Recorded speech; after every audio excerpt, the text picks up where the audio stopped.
Good morning students, welcome to our channel birding teachers guide.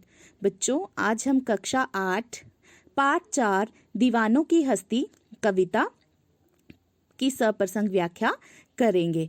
तो दीवानों की हस्ती जो है, इसके कवि जो हैं भगवती चरण वर्मा जी हैं। भगवती चरण वर्मा जी ने जो है बहुत ही प्रोत्साहित करने वाली कविताएं लिखी हैं। तो बच्चों, जैसे यहाँ पे लिखा हुआ है दीवानों की हस्ती, ठीक है। तो दीवानों का अर्थ यहाँ पे क्या हुआ, कवि ने दीवाने जो है किन्हें कहा है, जो मस्त मौला टाइप के लोग होते हैं ना। मस्त मौला मतलब जो अपनी ही मस्ती, अपनी ही धुन में खोए रहते हैं, जिनको किसी प्रकार की चिंता फिक्र नहीं होती है, तो वो यहाँ पे दीवाने होंगे। और हस्ती होगी यहाँ पे अस्तित्व की आप ले लो, उपस्थिति या पहचान भी ले सकते हो। तो यहाँ पे इसका अर्थ हो गया जो मस्त मौला लोग हैं उनकी क्या पहचान है, तो इसके बारे में हम पढ़ेंगे। बहुत इजी है, ध्यान से सुनना। फिर से मैं रिपीट कर रही हूँ, दीवाने यहाँ पे कौन होंगे, दीवाने होंगे जो मस्त मौला टाइप के लोग होते हैं, मतलब जिनको किसी प्रकार की टेंशन चिंता फिक्र नहीं होती है, वो यहाँ पे दीवाने होंगे। हस्ती होगी उनकी पहचान, ठीक है। तो इसकी सप्रसंग व्याख्या करते हैं, देखते हैं। पहला पद्यांश, हम दीवानों की क्या हस्ती है, आज यहाँ कल वहाँ चले, मस्ती का आलम साथ चला, हम धूल उड़ाते जहाँ चले, ठीक है। आलम हो गया यहाँ पे माहौल। तो इसका पहले प्रसंग हम देख लेते हैं। प्रसंग आपने इस तरह से लिखना है, प्रस्तुत पद्यांश हमारी हिंदी की पाठ्य पुस्तक किशोर भारती में संकलित कविता दीवानों की हस्ती से लिया गया है। इसके रचयिता भगवती चरण वर्मा जी हैं। फिर उसके बाद आपने मतलब प्रसंग में आपने क्या बताना होता है कि कौन सी पुस्तक से ये लिया गया है और कौन सी कविता है, कविता का नाम लिखना है और उसके कवि का नाम लिखना होता है। बस इतना आपने प्रसंग में बताना है। फिर संदर्भ में आपने लिखना है, यहाँ कवि ने दीवानगी और मतवालेपन का सुंदर और अनोखा वर्णन किया है, ठीक है। कि यहाँ कवि जो है क्या कहना चाह रहे हैं, व्याख्या देखते हैं। यहाँ कवि जो कि खुद एक क्या है, दीवाने हैं, मतलब एक मस्त मौला टाइप के इंसान हैं जो कवि। तो यहाँ दीवानों का कहना है कि हमारा कोई अस्तित्व नहीं है, हमारी कोई हैसियत नहीं है, हम आज यहाँ रहते हैं तो कल कहीं और चल देते हैं, हमारा कोई एक ठिकाना नहीं है, हम जहाँ भी अपने पैरों से धूल मिट्टी उड़ाते चलते हैं, वहाँ मतवालापन भी हमारे साथ चल पड़ता है। तो यहाँ पे इस पद्यांश में कवि जो है क्या कहना चाहते हैं, कवि जो है वो कहना चाहते हैं कि हम दीवानों की क्या हस्ती, कि हम दीवानों का कोई अस्तित्व नहीं है, हम दीवानों में किसी प्रकार का घमंड नहीं है, हम आज यहाँ कल वहाँ चले, मतलब हमारा कोई एक ठिकाना नहीं है, हम आज यहाँ चले तो कल हम वहाँ चल दिए, हमारा एक ठिकाना नहीं है। और हम जहाँ भी जाते हैं वहाँ पर क्या हो जाता है, खुशी का माहौल छा जाता है, ठीक है। खुशी का माहौल छा जाता है और हम अपने पैरों से धूल मिट्टी उड़ाते चलते हैं और हमारा जो मतवालापन है वो भी हमारे साथ चल पड़ता है। धूल मिट्टी उड़ाते चलते हैं मतलब हम किसी प्रकार की चिंता फिक्र जो है वो अपने साथ नहीं लेकर चलते हैं, और जो हमारा मतवालापन है जो हमारा वो भी हमारे साथ साथ चलता है, क्योंकि हम किसी प्रकार की कोई परेशानी या किसी प्रकार की चिंता को अपने साथ नहीं लेते हैं, उसको हम क्या करते हैं, पैरों से ठोकर मार देते हैं, मतलब उसको हम क्या कर देते हैं, अवॉइड कर देते हैं, ठीक है। उन टेंशनों को हम क्या कर देते हैं, ठोकर मार देते हैं। और ठोकर मारने से क्या होता है, जिस प्रकार से धूल उड़ती है, वही कवि कह रहे हैं यहाँ पे कि जहाँ पे भी दीवाने जाते हैं वो क्या करते हैं, वहीं पे उनका वो धूल मिट्टी को अपने पैरों से उड़ाते चलते हैं और उनका मतवालापन भी उनके साथ चल पड़ता है। भाव में आप लिखोगे, कवि ने मतवालेपन का सुंदर वर्णन किया है, ठीक है। दूसरा पद्यांश देखते हैं, आए बनकर उल्लास अभी, आंसू बनकर बह चले अभी, सब कहते ही रह गए अरे तुम कैसे आए कहाँ चले, ठीक है।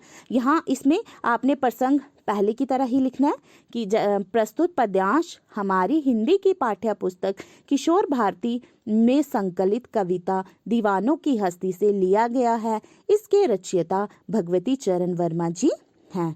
संदर्भ में आपने लिखना है, यहाँ कवि ने मस्ती बिखेरते मतवालेपन का सुंदर चित्रण किया है, ठीक है। मस्ती बिखेरते हुए जो मतवाले हैं, जो दीवाने हैं, उनका यहाँ पे सुंदर चित्रण किया गया है। व्याख्या, यहाँ कवि का कहना है कि हम कभी खुशी और उत्साह के रूप में चले आते हैं तो कभी दुख और आंसू के रूप में रूप बनकर हम बह जाते हैं। हमारे इसी रूप को देखकर सभी लोग यही कहते रह गए हैं कि तुम किस प्रकार आए हो और यूं किस प्रकार वापस चल पड़े हो।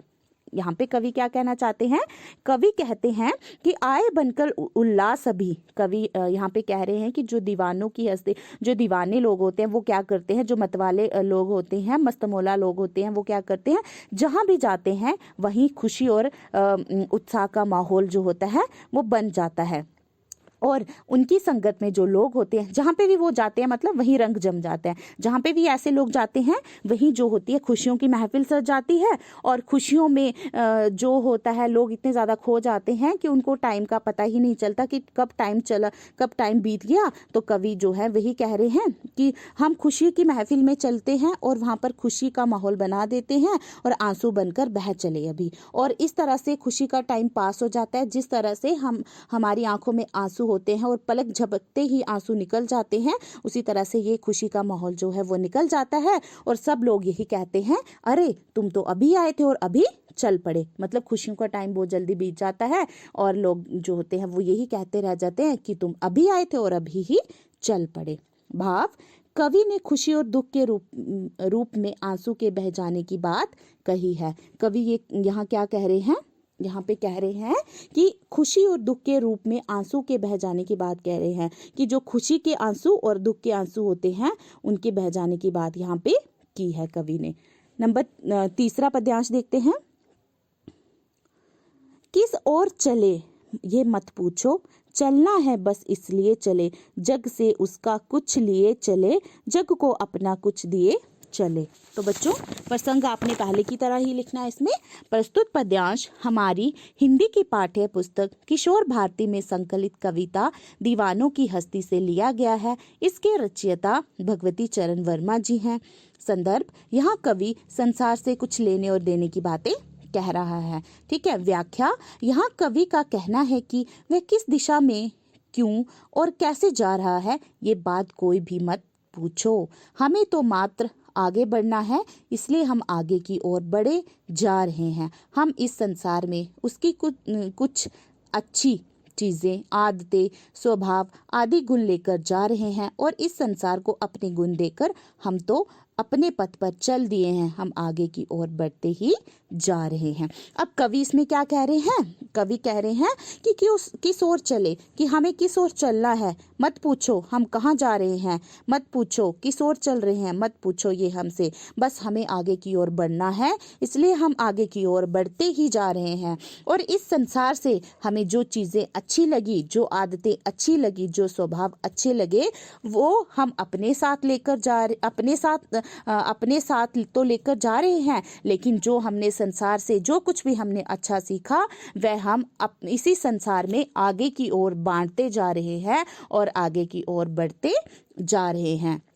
और कवि कह रहे हैं कि जो कुछ भी हमें इस संसार में अच्छा लगा, जो भी आदतें हमें इस संसार की अच्छी लगी, तो वो हम क्या कर रहे हैं, अपने साथ साथ जो हम आगे की ओर इसी संसार को हम दिए जा रहे हैं, इसी संसार से हमने जो कुछ पाया है वो हम इसी संसार को देकर चल रहे हैं और इसी संसार को हम देते हुए हम आगे की ओर बढ़ रहे हैं और हम अपने पथ पर आगे की ओर चल दिए हैं और हम आगे की ओर बढ़ते जा रहे हैं इन्हीं अच्छी आदतों के साथ। और यही अच्छी आदतें हम जो हमने संसार से ली हैं, वही अच्छी आदतें हम संसार को भी साथ साथ में देते जा रहे हैं।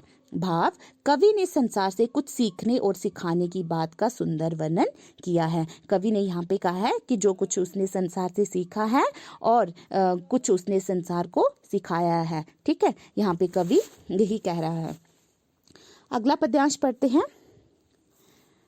दो बात कही दो बात सुनी, कुछ हंसे और फिर कुछ रोए, छक्कर सुख दुख के घूंटों को हम एक भाव से पिए चले। प्रसंग, प्रस्तुत पद्यांश हमारी हिंदी की पाठ्य पुस्तक किशोर भारती में संकलित कविता दीवानों की हस्ती से लिया गया है। इसके रचयिता भगवती चरण वर्मा जी हैं। संदर्भ, यहाँ कवि ने सुख दुख को जी भरकर भोगने की बात कही है। कवि ने यहाँ पे कहा है चाहे सुख हो चाहे दुख हो, हमें एक समान रूप से उसको भोगना चाहिए, चिंता फिक्र करनी नहीं चाहिए। व्याख्या, दीवानों का कहना है कि हमने लोगों को अपनी कुछ बातें कही और लोगों की कुछ बातों को सुना। हमारी बातों से कुछ लोग हंसे और कुछ लोग रोने लगे। हमारी बातों से कई लोगों को खुशी हुई और अनेक लोगों को पीड़ा भी प्राप्त हुई। कवि पुनः कहते हैं कि हम सुख और दुख के घूंटों से तृप्त होकर अपने हृदय में एकमात्र भाव लिए हम आगे की ओर चल दिए हैं। तो यहाँ पर कवि क्या कह रहे हैं? कवि कह रहे हैं कि हमने इस संसार में हमने क्या किया है, लोगों की बातें सुनी हैं और लोगों को अपनी बातें भी सुनाई हैं।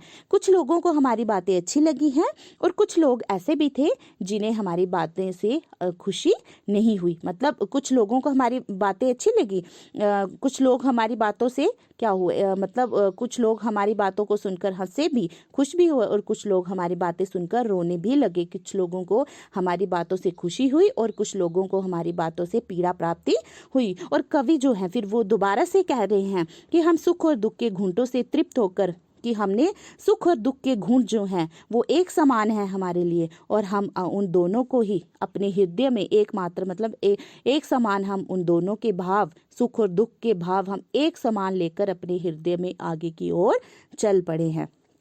यहाँ पे कवि जो हैं वही बार बार कह रहे हैं, कवि जो हैं बार बार यही कह रहे हैं कि जो हम लोग, मतलब कवि यहाँ पे दीवानों की बात हो रही है ना, मस्त मौला टाइप के जो लोग होते हैं जिन्हें किसी प्रकार की फिक्र नहीं होती, उनकी बात कह रहे हैं। तो कवि कह रहे हैं कि वो लोग उन लोगों की बात कर रहे हैं कि कवि जो भगवती चरण वर्मा है ये भी इसी टाइप के हैं। तो इसलिए वो कह रहे हैं कि हम दीवानों का क्या है, हम दीवानों का की बातें हमने तो सुनाई कुछ बातें और कुछ हमारी हमने लोगों की बातें भी सुनी, कुछ लोगों को हमारी बातें सुनकर खुशी हुई और कुछ लोगों को हमारी बातें सुनकर पीड़ा की प्राप्ति भी हुई। लेकिन हम दुख और सुख के भाव को एक समान लेकर अपने मन में, अपने हृदय में आगे की ओर चल दिए हैं।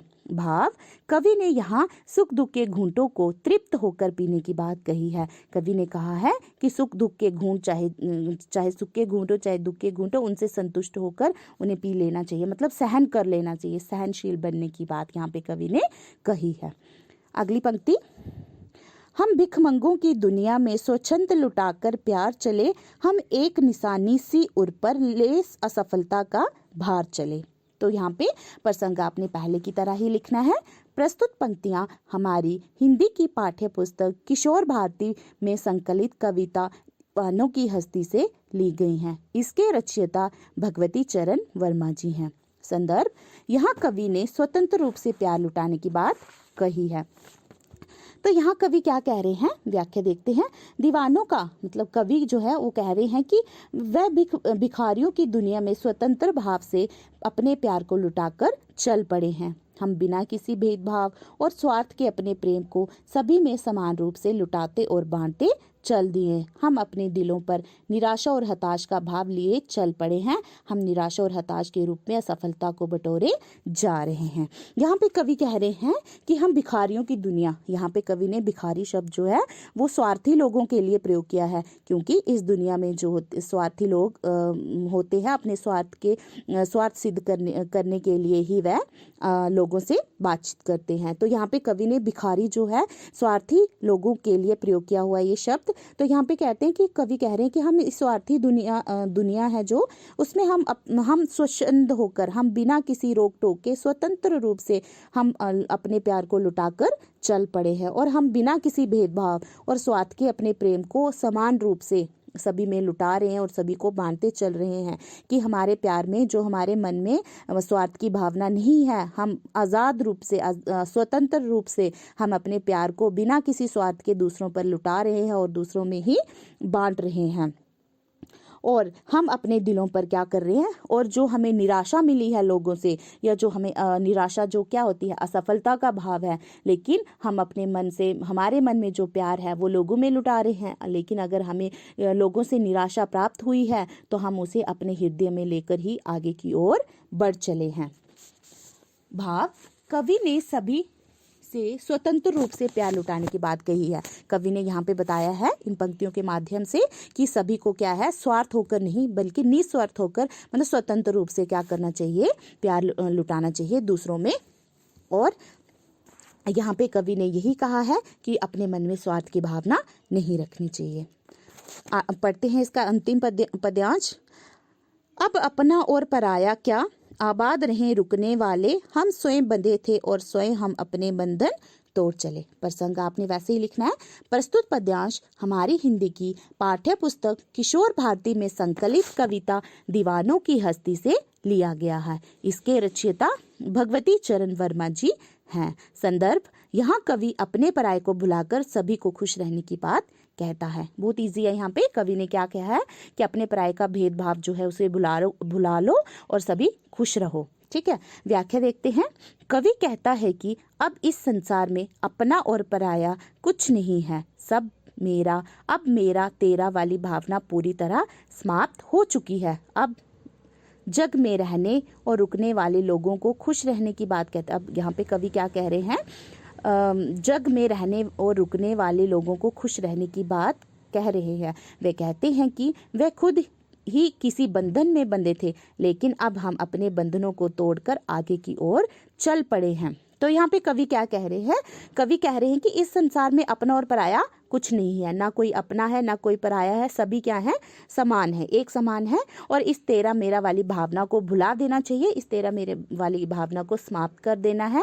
और कवि उनको कह रहे हैं जो इस संसार में रुकने वाले लोग हैं, जो इन संसार में रहने वाले लोग हैं, उनको कवि क्या कह रहे हैं, वो आबाद रहे, खुश रहे, वो उन्हें खुश रहने की बात कर रहे हैं। और वे कह रहे हैं कि कवि कह रहे हैं कि वे स्वयं भी किसी बंधन में बंधे थे, लेकिन अब वो इन बंधनों को तोड़कर आगे की ओर बढ़ चले हैं। तो कवि यहाँ पे संसार में रुकने वाले लोगों के, यहाँ पे कवि ने कहा है कि जो संसार में रुकने वाले लोग हैं, अर्थात जो संसारिक मोह माया से बंधे हुए लोग हैं, उनके लिए यहाँ पे कवि कह रहे हैं कि जो बंधन में बंधे हुए लोग हैं वे भी क्या करें, खुश रहें, आबाद रहें। लेकिन कवि यहाँ पे कह रहे हैं कि हम क्या हैं, हम भी इस बंधन में बंधे हुए थे, मैं भी इस बंधन में बंधा हुआ था, संसारिक मोह माया में बंधा हुआ था, लेकिन अब मुझे स्वतंत्र जीना है, मुझे स्वतंत्र रहना ही पसंद है। इसलिए कवि यहाँ पे कह रहे हैं कि उन्होंने सारे संसारिक बंधनों को तोड़ दिया है और अब वह स्वतंत्र रूप से रहना चाहते हैं, और अब वह इस संसारिक बंधनों को तोड़कर आगे की ओर चल पड़े हैं। तो भाव आ जाएगा, कवि ने यहाँ सभी के खुश रहने की कामना की है। कवि यहाँ कह रहे हैं जो लोग स्वतंत्र रूप से रहना चाहते हैं, जो लोग बंधन में बंधे हुए हैं, सभी लोग क्या करें, खुश रहे। तो बच्चों, आई होप कि आपको ये कविता जो है अच्छे से समझ में आ गई होगी। तो इसके अगले भाग में हम इसके प्रश्न उत्तर पर चर्चा करेंगे। धन्यवाद। Good morning.